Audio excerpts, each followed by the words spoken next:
మొత్తం మీద ఈ అంశానికి సంబంధించి ఇప్పుడు ఇరు దేశాల మధ్య ఉన్నటువంటి మంచి స్నేహపూర్వక వాతావరణం దెబ్బతింటుంది. భారతీయులు పెద్ద సంఖ్యలో అమెరికాలో ఉన్నారు. వాళ్ళ పరిస్థితి కూడా ఇప్పుడు కొంత అగమ్య గోచరంగా మారబోతుందా? ఇప్పటికే భారతీయులకు ఉద్యోగాలు ఇవ్వొద్దు అంటూ ట్రంప్ చెప్తున్నాడు. భారతదేశంలో పెట్టుబడులు పెట్టొద్దు అంటూ కంపెనీలకు చెప్తున్నాడు. ఎందుకు ఇంత ఈర్ష్య భారతదేశం అంటే? ఎందుకు ఇంత పగ భారతదేశం అంటే? మోడీ ఎంత సపోర్ట్ చేశారో గతంలో గుర్తులేదా ట్రంప్ గెలవడానికి? హౌడీ మోడీ అంటూ భారతదేశం తీసుకొచ్చి ఇక్కడ అంత పెద్ద కార్యక్రమం చేసి అంత పెద్ద ర్యాలీ చేసి అమెరికాలో ఉన్నటువంటి భారతీయుల ఓట్లు మోదీ వైపు మళ్ళేందుకు ఎంత ప్రయత్నం చేశారో తెలీదా? ఇన్నేళ్ల పాటు కొన్ని దశాబ్దాలుగా భారతదేశంతో ఇంత వ్యాపార భాగస్వామ్యం కలిగి ఉన్నటువంటి అమెరికాకి ఇప్పుడే భారతదేశం మంచి వ్యాపార భాగస్వామి కాకుండా ఎందుకు పోతుంది? ఎవరి కోసం ఎవరిని కాదనుకుంటున్నాడు ట్రంప్? పాకిస్తాన్ లాంటి దేశాలను పక్కన పెట్టుకొని పాకిస్తాన్ లాంటి దేశాలకు డబ్బులు ఇస్తూ వాళ్ళకి ఆయుధాలు ఇస్తూ వాళ్ళని వైట్ హౌస్లో కూర్చోబెట్టి రాజమర్యాదలు చేస్తూ పాకిస్తాన్లో ఆయిల్ని గ్యాస్ని పెద్ద ఎత్తున నిల్వలు చేస్తాం మేము, రేపు ఏదో ఒక రోజు భారతదేశానికి కూడా పాకిస్తాన్ అమ్ముతుంది అంటూ కామెంట్స్ చేస్తూ వాళ్ళని పక్కన చేర్చుకుంటూ భారతదేశం లాంటి దేశాలను దూరం చేసుకుంటున్నాడు. ఎందుకు?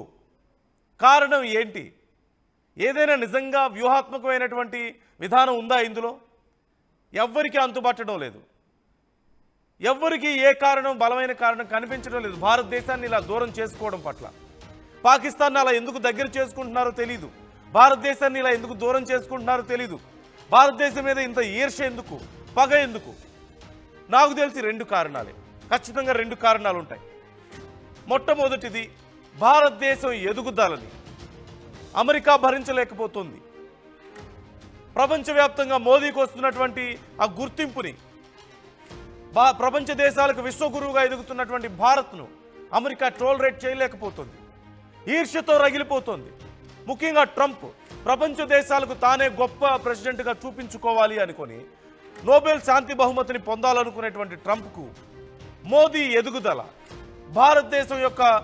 భారతదేశం నుంచి వచ్చినటువంటి ఒక నాయకుడు ప్రపంచ దేశాల్లో ఇంతమంది స్నేహితులను కలిగి ఉండడం, ఇంత బలంగా ఎదగడం తట్టుకోలేకపోతున్నాడు. ఇది ఒక కారణం అయి ఉండాలి. లేదా ట్రంప్కి పిచ్చి పట్టుండాలి.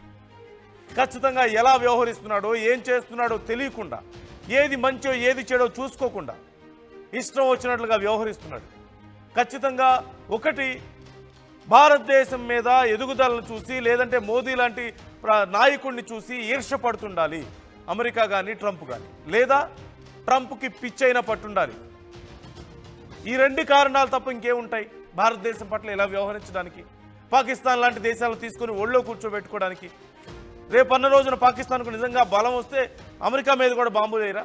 గతంలో చూడలేదా ఏం జరిగిందో? మళ్ళీ అలాంటి ఒక పరిస్థితి కావాలా? భారతదేశం నుంచి ఎప్పుడైనా ఏ దేశానికైనా ఏ చిన్న కొద్దిపాటి నష్టమైనా జరిగిందా?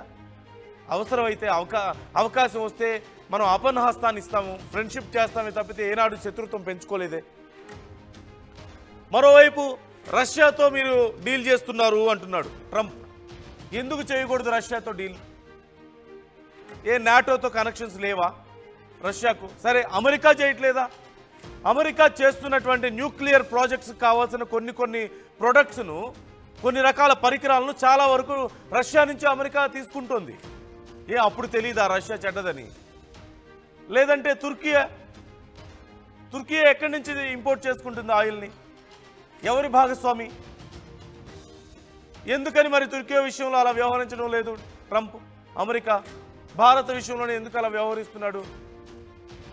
అయినా భారతదేశం ఇష్టం, అది భారతదేశ సార్వభౌమాధికారం, అది ప్రపంచంలోనే అతి గొప్ప ప్రజాస్వామ్య దేశం, ప్రపంచంలో అతి తక్కువ శత్రువులు కలిగినటువంటి దేశం, ప్రపంచంలో ఏనాడు ఏ దేశం మీద ముందుగా వెళ్ళి యుద్ధం చేయడం కానీ, దాడులు చేయడం కానీ, ఆక్రమించుకోవడం లాంటివి కానీ చేయని ఒక గొప్ప దేశం భారతదేశం.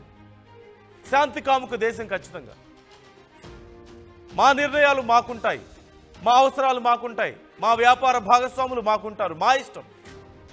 అమెరికా ఎవరు దీన్ని డిక్టేట్ చేయడానికి? ట్రంప్ ఎవరు దీన్ని డిక్టేట్ చేయడానికి? ఖచ్చితంగా ఇలాంటి విషయాల్లో మరోవైపు మరొక ముఖ్యమైన అంశం, మోదీ ఎందుకు స్పందించడం లేదు బలంగా అని రాహుల్ గాంధీ అడుగుతున్నారు. అఫ్కోర్స్ స్పందించాలి, అక్కడ అధ్యక్షుడు స్పందిస్తున్నాడు కాబట్టి ఇక్కడి నుంచి కూడా ప్రధాని స్పందించాలి అని కోరుకునే వాళ్ళు లేకపోలేదు.